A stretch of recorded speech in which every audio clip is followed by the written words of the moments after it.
from Hollywood, I'm Martin Grove, welcoming you to our Screendollars podcast, Box Office Autopsy.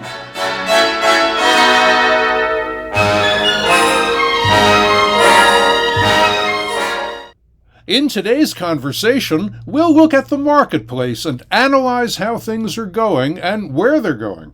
Joining me on the line now is Screendollars box office guru Dick Walsh.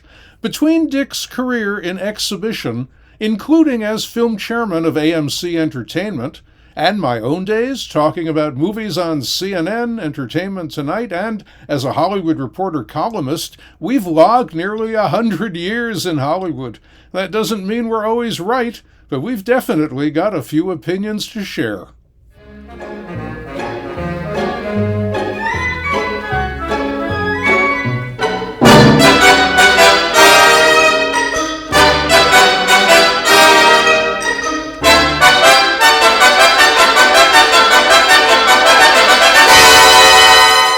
Well, Dick, Spider-Man, No Way Home, $587.2 million for the global launch and $253 million domestically. I think we're looking at something pretty special, huh? Well, no one could have predicted this by any stretch of the imagination. This exceeds what anybody thought. If somebody would have told you on Thursday that the gross would start with a 2, I think they would have been hauled off to the sanitarium. This is a spectacular, no-hold-bar opening. Well, you know, Dick, if the title hadn't already been used by Sony Marvel a few years ago, I would call this The Amazing Spider-Man. It's just astounding, really. But I mean, the doomsayers, the Wall Street analysts, the consumer media pundits, all the guys who have been telling us for the past year, exhibition is dead, nobody wants to risk going to the movies. Well, I'm hearing that about 20 million people went to see Spider-Man. I mean, I think that tells us something. Oh, absolutely. With the Omicron spike in COVID cases happening throughout the nation, the NFL is canceling and moving games. The NBA is canceling games. Major college basketball is canceling games. And all of this was the backdrop for the opening weekend of this picture that goes on to do $253 million. It's the third biggest opening of all time. Yes, and it is, of course, amongst the other records set. It's the biggest opening ever for Sony Pictures. It's the biggest opening ever for the month of December, and obviously it's also the best opening ever in the long-running Spider-Man franchise. And before we talk more about what this means and where it's going, let's just get in the mood and listen in on this quick scene with Spidey in action, confronting some familiar villains from his past.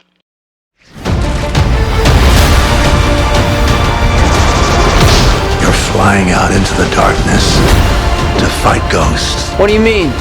They all die fighting Spider-Man. It's their fate. I'm sorry, kid. Yeah, me too. Don't.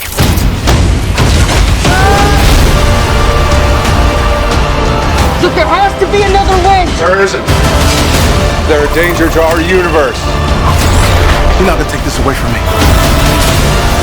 Peter, you're struggling to have everything you want while the world tries to make you choose. This is all my fault. I can't save everyone.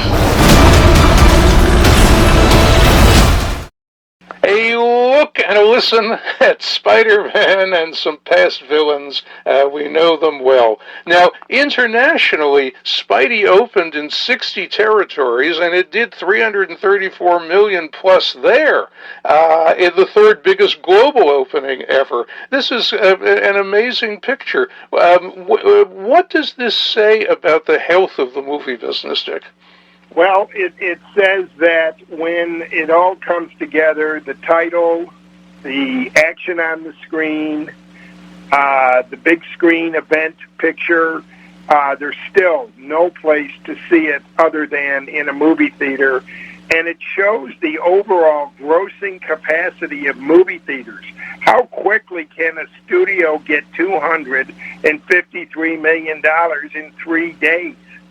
Yeah, I mean, this is a money machine. And look, the studios found with their experiments with day and date streaming that, yes, they do accelerate the flow of the initial revenue from subscriptions and in the case of certain streaming, from special fees in order to stream that movie.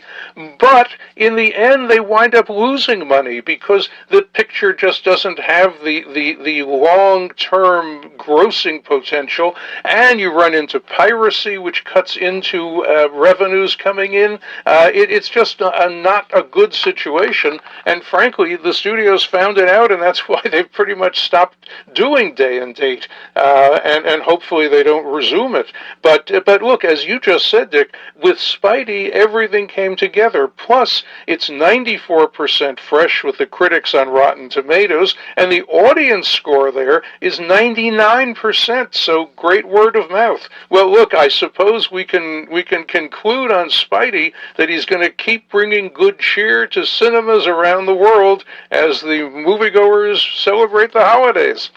Now, over at Searchlight Pictures, they're not celebrating today because their crime thriller Nightmare Alley opened in 5th place to what I would charitably call a blah, roughly $3 million, a little less than $3 million. And, you know, this is a picture from a big director, Guillermo del Toro. It's got a great cast, Bradley Cooper, Cate Blanchett, Willem Dafoe, who, by the way, is in No Way Home as the Green Goblin. We'll talk about this. It's a film noir, and let's listen to the filmmakers, starting with Guillermo del Toro, explaining about the picture. Step right up and behold one of the unexplained mysteries of the universe. Is he man or beast? You're in luck because tonight you will see him feed. Nightmare Alley is a look at a very specific strata of the underbelly of America. It is the flip side of the American dream. It's a nightmare. Guillermo's films always have an otherworldly quality that it will allow people also to be told a wonderful story about themselves and the world in which they live. Guillermo's ability to mix genres and still have it rooted in a reality, that's what I like about his work. Are you in contact with the Beyond? Well, we've had our share of snake charmers in the past. We deal with them.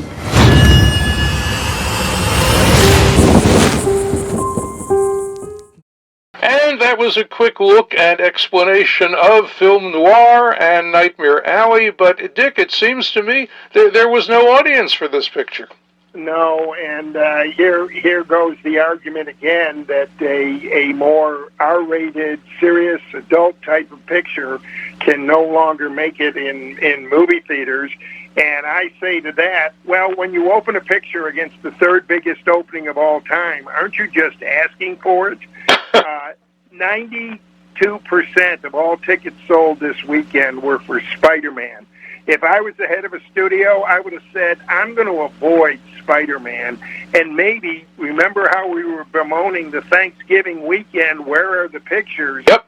Maybe this one would have worked over Thanksgiving. I think that you have a very good idea there. Of course, it is, as they say in Hollywood, it's too late to do that now. But it would have been a smart plan. I mean, I'm inclined to say this is a product-driven business. When you know what the public wants, why not just give it to them, and don't give them what you think it wants or what the filmmakers tell you that they're passionate to make, and they just desperately want to make this film. I mean, just say, well, thanks, but not here, and keep giving them what they want. I mean, is there something wrong with that theory? No, and you know, you'd think by now they would have figured it out. That's why, again, as we have Box Office Autopsy, there'll be an autopsy of this picture on Searchlight's lot tomorrow, and they'll be asking themselves, what were we thinking in terms of, again, I believe the release date is flawed for this picture. Yeah, I agree with you, and plus, it doesn't have a lot going for it. It's 81% fresh with the critics on Rotten Tomatoes, and, that's not a good number. You want to be up in the 90s. And the audience score is a dismal 63%, and that tells us word of mouth isn't going to be good. So, I think Nightmare Alley is indeed a nightmare. Now, looking ahead to something that we think is perhaps going to be the next box office winner, that would be Warner Brothers and Village Roadshow's The Matrix Resurrections. It's R-rated, it's a sci-fi action sequel, of course, and there's a buzz that this could be maybe a $50 million deal over the 5-day Christmas weekend. What do you think? Yeah, there's no doubt about it. And on the heels of what Spider-Man has just done, I believe those estimates are going to go up. One potential problem is that the large screen formats that were taken up by Spider-Man over this past weekend and selling out at virtually 100% capacity, Matrix is going to have a hard time getting its share of the IMAXs, the Dolby screens out there. And actually, its growth could be restricted by how strong Spider-Man is. Well, you make a good point, because IMAX is the way to see a film like Matrix, and certainly a film like Spider-Man. But look, we can't see it here on Box Office Autopsy, but we can listen in, and let's do that with inside the world of the Matrix right now. So deja vu. And yet it's obviously all wrong. Maybe this isn't the story we think it is. They taught you good. Made you believe their world was all you deserved. But some part of you knew that was a lie. Some part of you remembered what was real. It's so easy to forget how much noise the Matrix pumps into your head. Something else makes the same kind of noise. War. A little taste of The Matrix Resurrections. Now, the picture has been tracking pretty decently. It's about 7 points over norm for the first choice tracking. The top demo is men over 25. They're 14 points over the norm. And, of course, it's also skewing older. The top age group, Dick, is 45 to 54. They are 12 points over the norm. So, hopefully the older audience says, yeah, look, I want to see it. Let's go to the movies. Well, the formula is there for success, and if I was an exhibitor, I'd be saying, okay, what a nice problem to have, trying to find more screens for Matrix Resurrections. Yes. Now, on the negative side, and I hate to be negative, but it's only fair to point out, this picture, The Matrix Resurrections, is streaming day and date on HBO Max, as all Warner Brothers pictures in 2021 did and are. But this is really, as you said, IMAX. That's the way to see it, or at least on the biggest screen you can find that it's playing on. And, I think that's what people will do. But look, over the Christmas 5-day holiday period, there are a number of other films opening, and another one that looks like it may do some pretty good business and is targeted to the holiday audience, really, is Universal and Illumination Entertainment's animated comedy adventure, Sing 2. Now, this picture is only 64% fresh with the critics on Rotten Tomatoes. However, it doesn't matter, because the audience score is 97%. It's a fun picture, and we're going to talk about it, but let's just listen in for a scene here that will convey that this is a picture, it's fun, it's great for families to enjoy together, and, here it is. So what's the show called? What's it called? Gunther, you want to tell Mr. Crystal what it's called? It's called Out of This World. Out of This World. That's right. Just imagine it. Ash? Yeah, I got it. A spectacular musical that takes your audience out of this world. I wanna run. I want to hide. I wanna tear down the walls that hold me inside. I love this song. I wanna reach out and touch the flame where the streets have no name. From Sing 2, a film clip that we heard, didn't see, but heard. And look, Sing 2 is tracking best with women under 25. They're about 4 points over the norm. There's a buzz I'm hearing, Dick, that says maybe 40 million for the 5 days. Does that sound good to you? Oh, yeah. When you think about it, the first one, Sing, kind of snuck up on people back in 2019. And this one, exhibitors can see coming. It screened a couple of weeks ago in theaters and to sell-out audiences.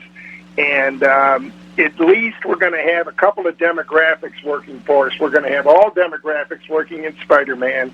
We're going to have the R-rated Matrix Resurrections drawing its audience, and now we've got something again for the whole family and younger kids.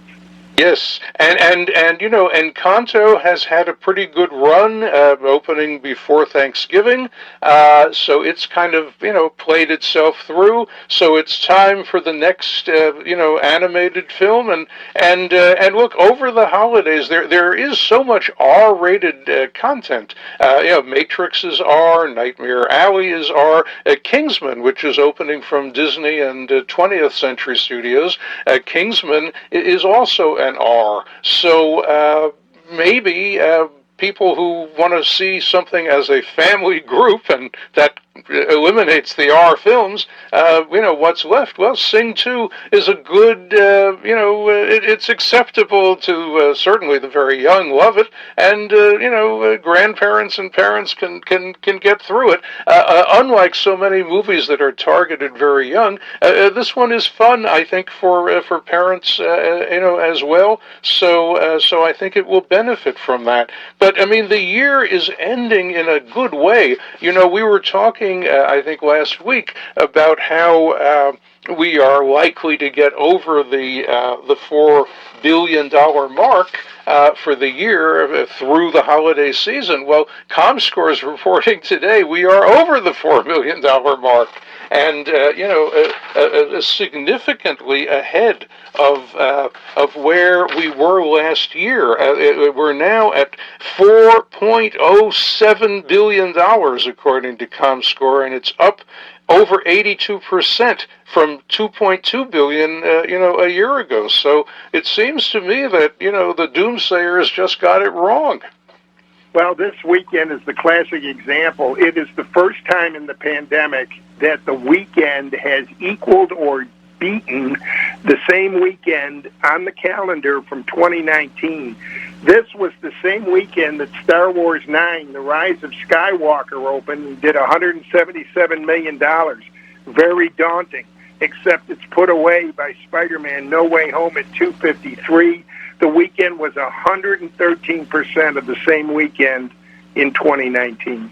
So, look, looking back, we look good, and I would say, just as a little tease here before we wind things up today, looking ahead, I think we are looking at a very good 2022 to come. It's going to kick off January 7th with Universal's female spy agent action thriller, The 355. Jessica Chastain is in that, Penelope,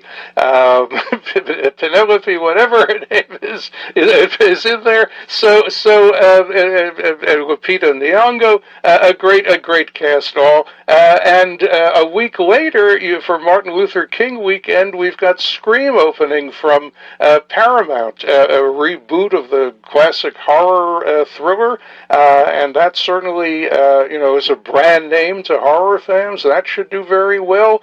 Coming back to Sony, the end of January, we've got Morbius opening, and that ought to do some significant business. Skipping ahead a little bit, on March the 4th, a small film from Warner Brothers called The Batman. So I think we could be, in good shape in 2022. Well, what's guaranteed is that we're going to start the year strong, as you alluded to. This opening will play out over the next 2, 3, 4 weeks, and the Christmas momentum that's being developed here will show up in January for the first couple of weeks. And then, as you say, we're into the Martin Luther King weekend, which is always a good movie-going weekend. Yes. Well, the holidays and movie-going just go together. It's the kind of it's the way people like to celebrate holidays. We'll see a movie, we'll have lunch, we'll have dinner. You just don't know. But I think we're looking at a very, very good year, ahead. So what can I tell you except we will be back here on Box Office Autopsy a week from now. We will toast the holiday hits. We'll look ahead to a happy new year at the movies. And until then, for all of us, we wish you all safe and happy holidays. And thanks for listening.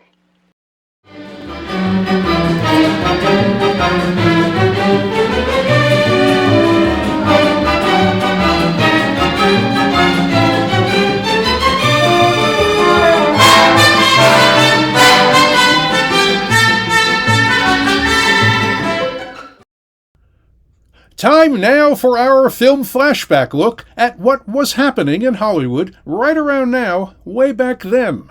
Let's set today's time travel dial for December 18th, 1963. 58 years after The Pink Panther premiered in Italy, December 18th, 1963, it's remembered mostly for its animated opening titles character, who people think was the jewel thief Peter Sellers hunted as Inspector Clouseau. Actually, the thief was the Phantom, Sir Charles Lytton, and was played by David Niven.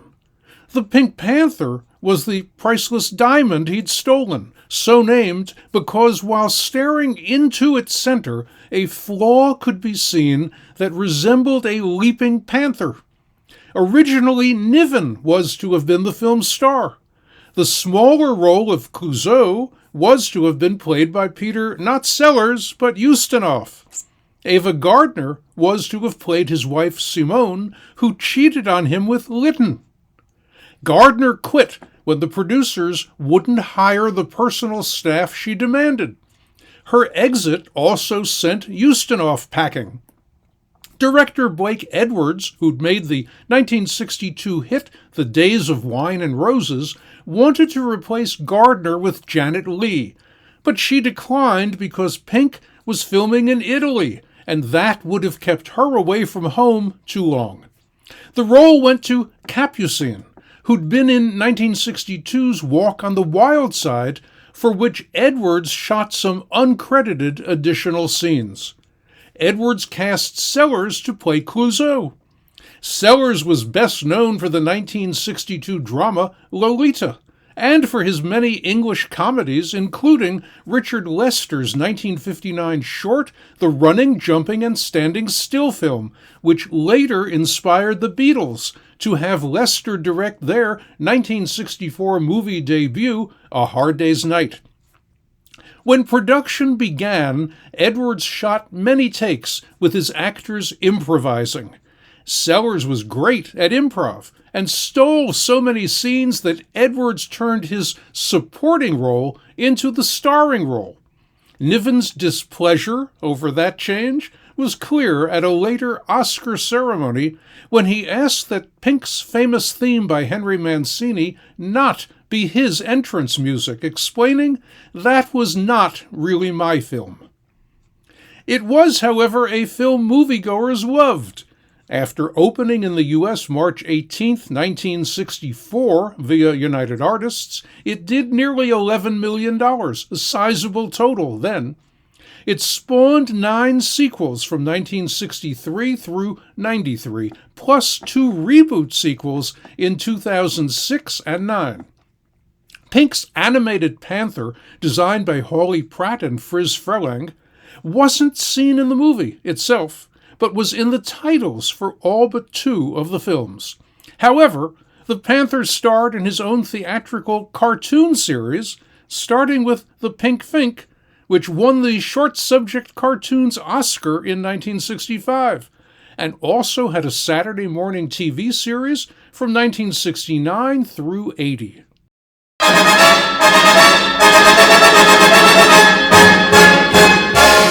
And that's it for today's podcast. Thanks for listening. We'll be back with another box office autopsy next week. In Hollywood for Screendollars, I'm Martin Grove.